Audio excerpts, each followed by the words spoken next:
Ladies and gentlemen, the man I am about to introduce to you is not your average superstar. In fact, let's get rid of the word superstar altogether, because often when we use the word superstar, it insinuates the fact that he could just be the flavor of the week. And this man right here is most certainly not that. Don't get it twisted. Yes, he has the new song out that is making everybody go crazy. But this man's career has spanned decades. And when we talk about reggae music legends, it's no surprise that his name is one of the names that come up the most. I'm not even going to make this introduction any longer. Let's get right into this. Ladies and gentlemen, without further ado, on the Drill Squad telephone today is the one, the only, Barrington Levy. How are you today, sir? I'm great. How are you? I am feeling blessed right now. I think I could speak on behalf of the whole crew to say they're probably feeling the same way. All right, full steam ahead. Barrington Levy, in 2014, how is life treating you, sir? Well, life is treating me healthy. That means I'm wealthy. It's done. For life. I just had to get you on the telephone today, sir. The people need an update. We all know you got the new song out called Rosie, making the world go crazy. I guess what we want to know is there a full-length album on the way soon? Yeah, definitely an album in the way coming, but right now before we put the album, releasing a next single coming up shortly called Liar. You know, since Rosie is the number one reggae record down in Jamaica for a while, you know what I mean? And it's time to put something new out, so we're working on that. Now, a lot of artists, when they get into their creative zone and they put the pen to paper and they start writing what they, wish to be something strong to impact the people with, sometimes they draw from their experiences of real life, and other times they just go right into storytelling and just invent something on the spot. With the new song Rosie, is she a real girl? Is this coming from real life experience, or is it a bit of both? How does it work for that song? I'm writing a song about your life. The song has nothing to do with me personal, but what I see going on around. It's funny because when I do these interviews, there's a business angle that I'm supposed to focus on. Everybody wants to know what the latest is. From a music industry point of view, it's all about, what's going on with you, Mr. Legend? However, when it's someone of your caliber, people aren't just interested in the new, they want to know everything. They want to know about back in the day. Let me ask you a question about when you first started. Is there something that you can share with us, maybe a first memory, one of your earliest memories, about a time when a young Barrington Levy first made the declaration to say, you know what, I'm going to do this. I'm going to sing, and I want to be in this music industry? Yeah, of course. It was my pride and joy. It was my everything. Music business was my everything from when I was a kid. This is what I always wanted to do. As a kid growing up, before I actually get into the studio, admiring other people's work. I mean, good work, practical work. And I decided to be a part of it. What is one of your favorite parts of your job that, from an artist's point of view, it could be said that sometimes the average fan may tend to overlook it a little bit? Performing live, that's it. Working in the studio, it's alright and everything, but to perform it live, that's the pride and joy. Whereas when you have happy people to sing for. People that come out to have a nice time, enjoy, and full joy themselves. They walk with your vibes, you know what I mean? Yeah. Happy people. Okay, let's talk trials and tribulations. Let's talk about hardships. Could you share with us one of your challenges in your long career spanning many decades now that when you think about it, you may think, you know, I don't know if the fans even know about this? My biggest challenge is to taking part in a music that is so universal, but yet still get so much fight. You know?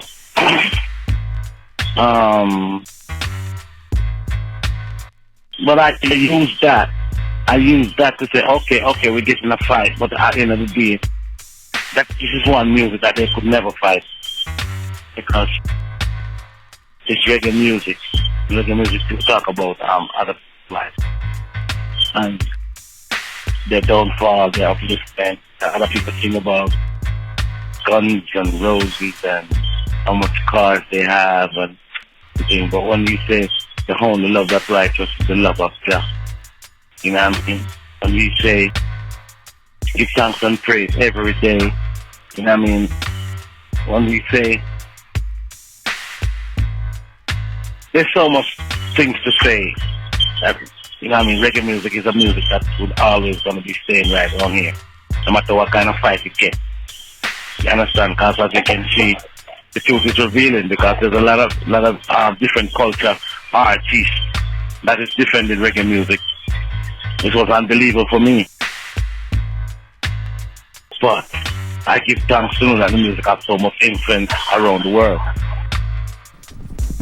One thing I love about interviewing someone who has been in the music industry for so long is that on my part, there seems to be a lot of relatability. I like to ask questions regarding a lot of the things that I may know about, but the people may not know about. So that being said, I'd like to ask you about changes that you've seen over decades. Because when you first get into this business, you have your initial interpretation of what it's all about. And then as the years go by and the decades go by, you learn and things change and it ends up being a whole other world. What are some of the changes that you've seen over the last couple decades? And if you could share one or some with us. Lots of things. Lots of changes. That's why I said there are many changes in life. Because when I was a youth, I used to spend 50 cents in a paper. And now I grow up, I spend 50 cents in silver, in coins like metal. You know what I mean? So over the decade, you know, I learned that things is going to change. Yes, but there's one thing is not going to change. It's that the ear that will breathe. Even though, you know what, maybe it is changed. Because I see people coming out with some sickness in this life where you have to get it through the ear that will breathe. Right now, the ear that will breathe is choking me. The killer. So the music business is going to end up the same way. It's going to change every decade it changes. Where it is right now, I don't know. But I'm still trying to hold up the flag. When we take a look at what the younger artists are doing, and it paints a picture for how they understand what they're supposed to be doing, and when we look at the business side of things, and we see how the executives get down, obviously, it's a new world. In my opinion, I believe a lot of corners are being cut. It would seem to me that back in the day, there was much more passion in the music. But when you wake up every day, would you say that you feel more hopeful? Or would you say that you feel more discouraged at the present state of the music industry? These nowadays artists preach to them every day to do it right because there is no pension in this business. And if you don't do it right, you're not going to have no pension in this business.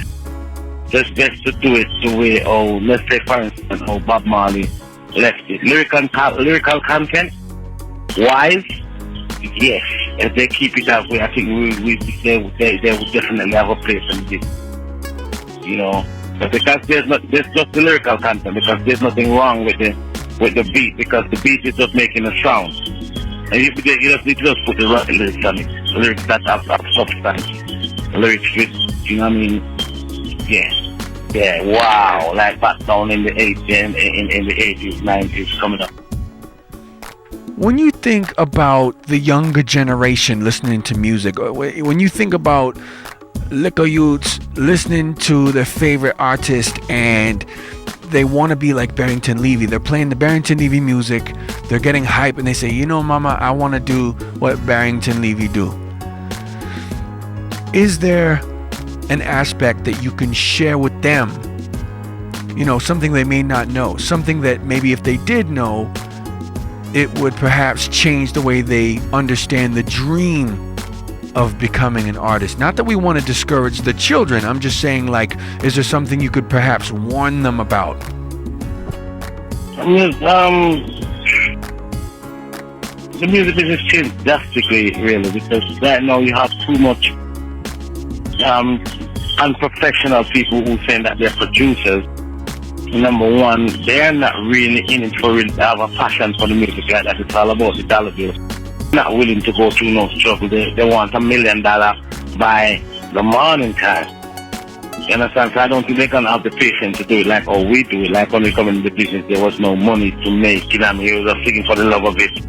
You know what I mean? And we were planting smoke just to, you know what I mean, defend it. These nowadays artists are not into that. They're talking about the Range Rover, the Strange Rover, the X5, the Lamborghini, you know what I mean, and the big house and the big car. You know what I mean?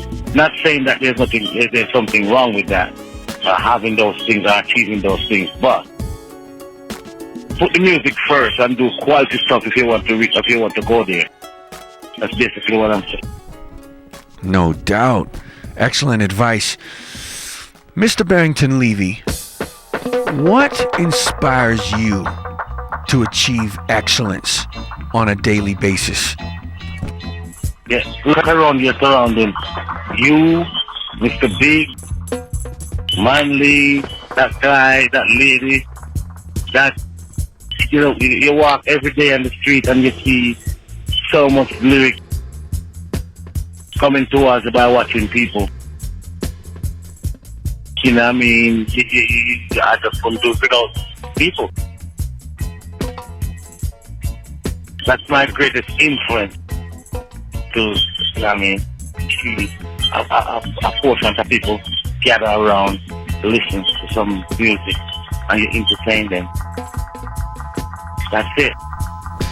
Now, there's a lot of artists who have been in the game a long time, and maybe not even as long as yourself, and they get this idea in their mind that when they start a new project, they have to come hungry because they know that there's a lot of younger people behind them coming up, gaining momentum, and trying to snatch them from having trying to snatch them out of their number one spot. Does a legend like yourself ever get too comfortable maybe within the process of making music?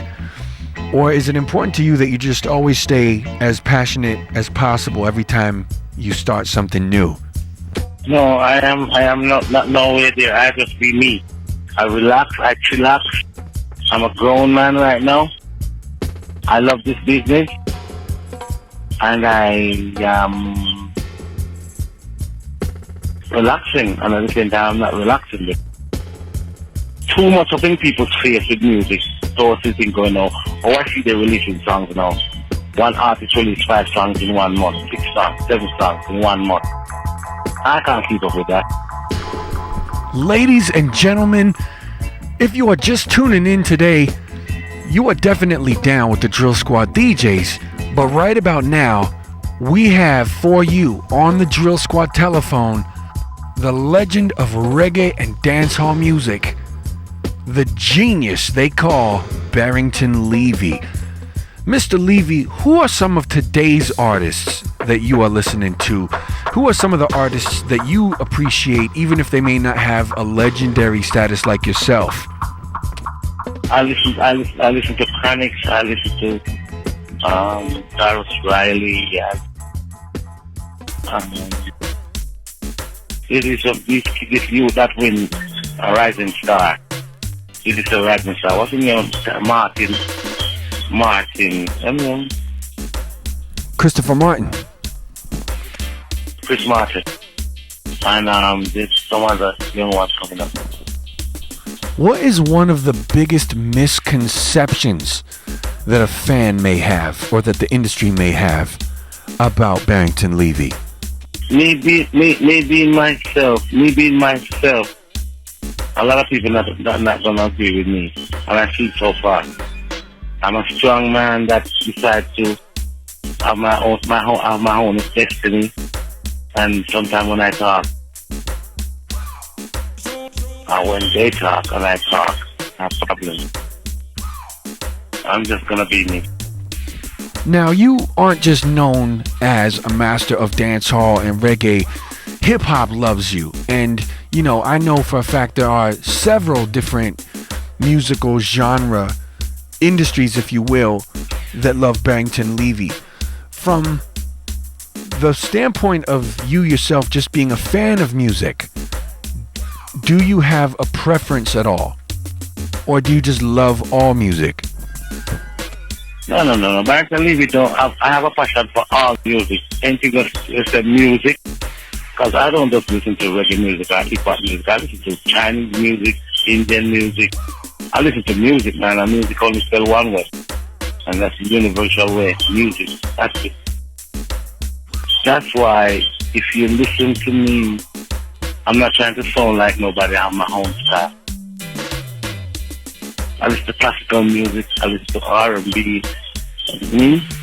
As long as it has a melody, I'm good with it. Okay, so with that entire spectrum of what you love and catch vibes from, do you often look at yourself from thinking about it as an artist like you are trying to conquer new ground constantly? Because other artists tend to say it's important to keep the music more pure or true to the original form. Let me tell you something. Every music is pure. It's music, and music alone shall live. Every music is pure. And there's nothing wrong with you, being creative by saying a music that you listen to and enjoy. You cannot, get a different genre of music and be as bad as well. What is your take on working with those young producers whose creativity may slightly reach outside of that which is typical for the understanding of the music you wish to make? Are there people who make music too far outside the spectrum of what you wish to be involved with? Or does it just have to be a beat that hits you and then you're ready to work? Put it like this. Any producer is gonna work. No matter what they do, I'm gonna put my 2 pieces in it the same way. If we're working on a track, I'm gonna say, okay, don't do it like that, do it like this. That's how I work. So, it's the mix right there, so between his style and my style. Let's talk about England for 1 second. Let's talk about England. I know over there's a whole other scene. Over here in North America, we are completely unaware of it unless we do our research.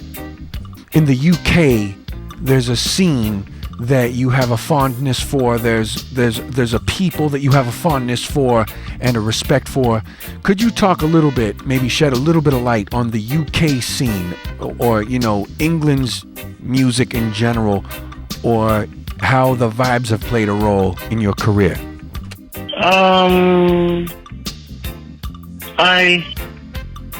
When I went to England, I went to England I was a lemon in my own life. In other words, I was way into my head. I wasn't even looking at some new style of music to introduce. Basically, I was just focusing on it, so I wasn't really studying any style and music or this. I know I have my style, and that's what I'm going to show all the while, like a disciplined child. So when I was in England, I mean, I make some of the biggest songs in my career in England. That's because I leave from Jamaica and go to England with my vibes. You know what I mean? So just unleash them to them over there, and we win. So at home in Jamaica, when you look at the direction that reggae and dancehall has come from, or maybe the direction where it's going, do you think in your mind that you would like to see a slightly different direction? Is there something you can say regarding where you think the music should go? Of course. The only problem I have is they can just keep it clean. Keep it the way it used to be. Remember one time, a lot of foreign artists also do cover versions of Jamaican music. So we need to keep that pattern. You know what I mean? Try to be original. You know what I mean? Keep it real. This next question is almost like one of the ones I just asked earlier, but in terms of advice for that artist who's about to blow, what could a legend like yourself say to that new kid about to sign the contract on the dotted line? Especially if Barrington Levy was one of his biggest inspirations. Yeah, you just said it. I mean, they want to be me. I'm going to be the inspiration. Dennis Brown was my inspiration. Michael Jackson was my inspiration. So they show me the way to keep fighting in the business. Put, you know what I mean, do good songs. You know what I mean, have the love for it and the passion for it. And once you do that, boom, everything will be alright. What is the biggest future goal that you see for yourself, at least in the near future? Well, I am looking forward to put up this album, and I would love to see a platinum, you know, from this album here, because we established all over the world, but I need to put this album out. I've been waiting for such a long time, and to see, yeah, I like to win at least, you know what I mean, a million copy of it, 500,000 copy of it. That would be good. Should it like it is. Mr. Barrington Levy, if you were to go all the way back in a time machine and start your career all over again, are there things you would have done differently? Do you think that maybe your career would have panned out differently with what you know now? Yeah, the business aspect of it, yes. It is, I would have done it different, much more different. I would do it different. Then John Jalars wouldn't get a chance to do the things that he do to me. But you know what? It happened. They drop out. I'm still here. Give thanks and praise again for life. Because I'm healthy. I can't believe we just ran through all them questions so quickly. Barrington Levy, we want to thank you for spending time with us this morning.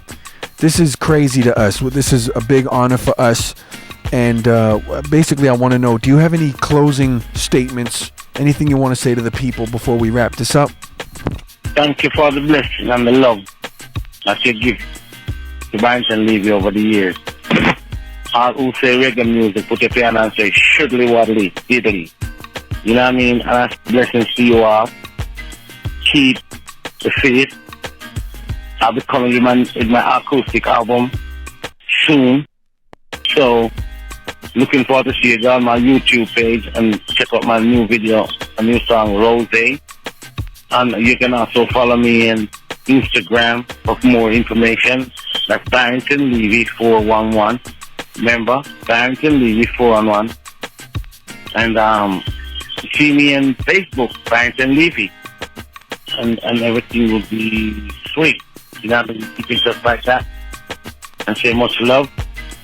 Keep the faith. Healthy or wealthy.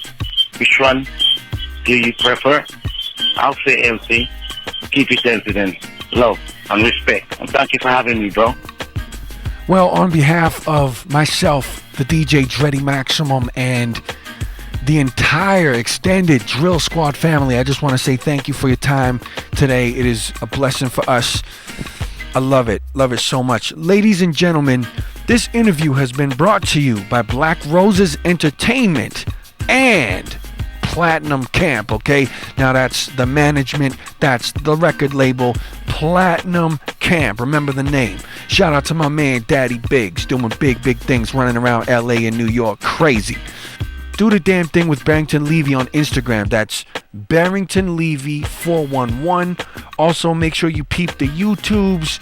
He's got the banger called Rosie. The remix for Rosie is about to drop.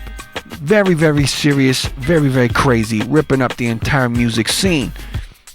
Twitter, holla at Barrington Levy on the Twitter and tell him that you just heard the interview and it's popping and so on and so forth. Show my man some love, man. Get his internet numbers up for me. All right.